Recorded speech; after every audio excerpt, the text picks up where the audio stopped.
আসসালামু আলাইকুম রহমতুল্লাহি বারাকাতুহু। স্বাধীনতার আরেক ধাপ এগিয়ে আমরা আবার বিজয় লাভ করেছি, আলহামদুলিল্লাহ। তো আমি সমন্বয়ক ভাইদেরকে বিশেষভাবে অনুরোধ করব, আমার ভিডিও দেখছেন এবং প্রচার করে দিবেন আপনারা। আমরা গতকালকে আমাদের বিজয় হয়েছে, আলহামদুলিল্লাহ। শিক্ষার্থীবৃন্দ, মাত্র 15 দিনে যে আমাদের বিজয় লাভ হবে এটা আমরা কখনো কল্পনায় ভাবতে পারিনি, কিন্তু এই 15 দিনের মধ্যে আমাদের অনেকজনের পরিবার থেকে সন্তান হারা হয়েছে, ইভেন কি বাবা হারা হয়েছে অথবা মা হারা হয়েছে। কিন্তু তারপরেও এত কিছু পরেও রক্তের বিনিময় হলেও আমরা যে জয়লাভ করেছি, এটা হচ্ছে আল্লাহর কাছে শুকরিয়া জ্ঞাপন করছি। আমি তো 1971 সাল 1952 সাল দেখিনি, কিন্তু আমি আমার পরবর্তী প্রজন্মকে বলতে পারবো যে আমি 1952 সাল এবং 1971 সাল দেখিনি, কিন্তু আমি 2024 সাল দেখেছি। ইভেন কি আমরা যুদ্ধের মতো নামলেও আমি মনে করি যারা যারা মানে এই স্লোগান দিয়েছে এবং যারা ফিজিক্যালি অ্যাক্টিভ হয়েছে তারা শুধু নয়, যারা অনলাইনে কাজ করেছে, যেমন সাইবার ক্রাইম, হ্যাঁ, তারপর যারা কন্টেন্ট তৈরি করে এবং কি যারা নাটক তৈরি করে এই যে প্রতিবাদ করেছে, তাদেরকেও আমি স্যালুট জানাই, আমি আমার অন্তঃস্থল থেকে। গতকালকে আমি দেখছি যে আমাদের ভাইয়েরা যে মানে উদযাপন করতেছে। হ্যাঁ, অবশ্যই গতকালকে আমাদের ঈদ না, শুধু আজকেও আমাদের ঈদ, পরবর্তী দিনগুলো আমাদের ঈদ, কারণ আমরা বাক স্বাধীনতা পাইছি। এখন আমরা 15 বছর ধরে আমরা মানে বাক স্বাধীনতা কাকে বলে ওইটা আমরা কখনো শিখতে পারিনি, কিন্তু গতকালকে থেকে আমরা বাক স্বাধীনতা কাকে বলে ওইটা আমরা শিখতে পারছি। কারণ আমরা আমাদের নিজের মনের কথা পুলিশকে বলতে পারতাম না, পুলিশের সামনে গেলে আমরা ভয়ে ভয়ে থাকতাম, কিন্তু আমরা এখন যে পুলিশগুলো আসবে, যারা আইনজীবী যারা আসবে, তাদেরকে আমরা মনের কথা খুলে বলতে পারবো, আমাদের কথা তারা রাখতে বাধ্য হবে, কারণ আমরা স্টুডেন্ট। আমি সমন্বয়ক ভাইদেরকে বিশেষভাবে ধন্যবাদ জানাই, যারা গতকালকে বলতেছে কি ছাত্রদের সাথে কথা বলতে হুঁশিয়ারি, যেমন সেনাবাহিনী ভাইরাও বলছে যে ছাত্রদের সাথে কথা বলার সময় হুঁশিয়ারি ভাবে কথা বলতে হবে।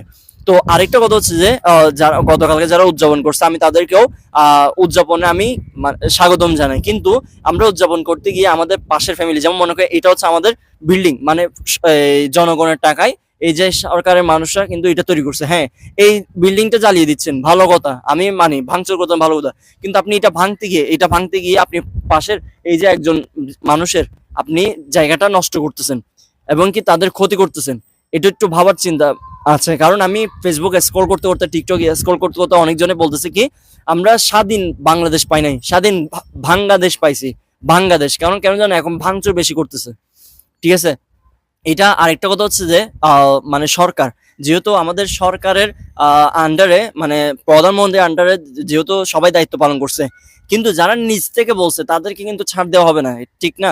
কিন্তু যারা মানে সরকারের কথা রাখতে গিয়ে অবশ্যই তাদের প্রতি খারাপ আচরণ করতেছে, রাইট, আমি মানি যে সরকারের কথা রাখছে, সেজন্য আমরা তাদেরকে মানে করতেছি, হেও করতেছি, মানে ন্যস্ত করতেছি, মারামারি করতেছি। কিন্তু আমি একটা জিনিস দেখি চট্টগ্রামের মধ্যে অনেক মানে নেতা কর্মীদের হাত কেটে ফেলে দেওয়া হয়েছে, আবার পা ভাঙ্গি ফেলছে, আবার লোলা করে দিছে বলতে গেলে, এবং পাও কাটি ফেলছে। এটা কিন্তু ধিক্কারজনক, কারণ কেন জানেন, আমরা স্বাধীন বাংলাদেশ বলতে এটা পাইনি। হ্যাঁ, মানুষ ভুল করছে ভাই, এটা আমাদের ক্ষমা করে দেওয়া উচিত, কিন্তু যারা ক্ষমার মানে যারা ছাত্রদের পাওয়ার সম্বন্ধে জানা আছে, কিন্তু ছাত্রদের পাওয়ার সম্বন্ধে জানার পরেও যে আবার সে আগের মতো রিপিট করতেছে, সেটা কিন্তু তাদেরকে ক্ষমা করার কিন্তু দ্বিতীয়বার সুযোগ দেওয়া যায় না, কারণ মানে তারা গিরগিরি মতো মানে রং বদলাবে। তো যারা মানে ভাঙচুর করছেন তাদের প্রতি আমি ধিক্কার জানাই, কারণ আমি নিজে স্টুডেন্ট, আমিও চাই না যে আমার আচরণে আরেকজন মানে ভাঙচুর করুক, আরেকজনের ক্ষতি হোক, এটা আমি চাই না, ঠিক আছে। যাই হোক, মানে ভালোই লাগতেছে যে আমরা বাক স্বাধীনতা পাইছি, এখন থেকে বাক স্বাধীনতা কথাবার্তাই বলতে পারবো, স্টুডেন্টদের সাথে কথা বলতে দ্বিতীয়বার ভাববে। আমি বিগত অনেক দিন যাবত একটা জিনিস দেখে আসছি যে স্টুডেন্টরা যত আন্দোলন করছে একটাতেও হারে নাই, এটা স্টুডেন্টের সাথে আল্লাহর দয়া আছে, আল্লাহর ভালোবাসা আছে। তো আমি সবাইকে অনুরোধ করব যে পরবর্তী আমাদের যে প্রাইম মিনিস্টারের দায়িত্ব আসবে তাদেরকেও তেনাকেও আমি মানে জানাই শুভেচ্ছা, অভিনন্দন।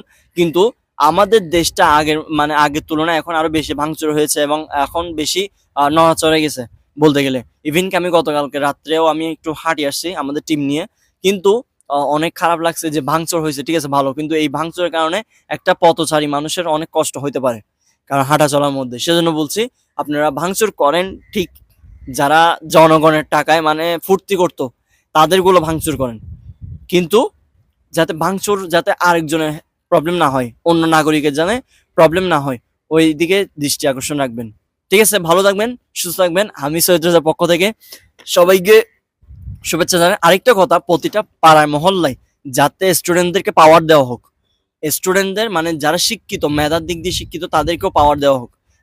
আমি আশা রাখি, কারণ এখনকার জেনারেশন এইটা দেখে, আগে আমি বলতে পারতাম যে এটা দেখে মানে একজন নেতাকে জাস্টিস করা হয়, একজন নেতাকে দায়িত্ব দেওয়া হয়, কিন্তু আমি এখন প্রাউড করে বলতে পারবো যে মানে এটা দেখে না, মেধা দেখে একজন শিক্ষার্থীকে দায়িত্ব দেওয়া হোক। এটা আমি সৈয়দ রেজা চাই, এবং প্রতিটা নাগরিকেই চাই, প্রতিটা সন্তানের বাবারা চাই, মারা চাই। সেজন্য আমি মানে সমন্বয়কদের বলবো, এবং যারা পরবর্তীতে আইনজীবী হিসেবে আসবেন অথবা দায়িত্বে আসবেন, দেশের মানে সরকারের দায়িত্ব আসবেন, তাদেরকে আমি বলবো যাতে স্টুডেন্টদেরকে একটা দায়িত্ব দেওয়া হোক, কিন্তু মারামারি হাঙ্গামা করবে এমন না, মানে যাতে সমাজটাকে সুন্দরভাবে পরিচালনা করতে হবে ওইরকম মেধা দেখে একজন শিক্ষার্থীকে দায়িত্ব দেওয়া হোক। একজন না, যত শিক্ষার্থী থাকবে, যত মেধাবী শিক্ষার্থী থাকবে, তাদেরকে দায়িত্ব দেওয়া হোক। ঠিক আছে, ভালো থাকবেন, সুস্থ থাকবেন। আসসালামু আলাইকুম ওয়া রাহমাতুল্লাহি ওয়া বারাকাতুহু। ঈদ মোবারক।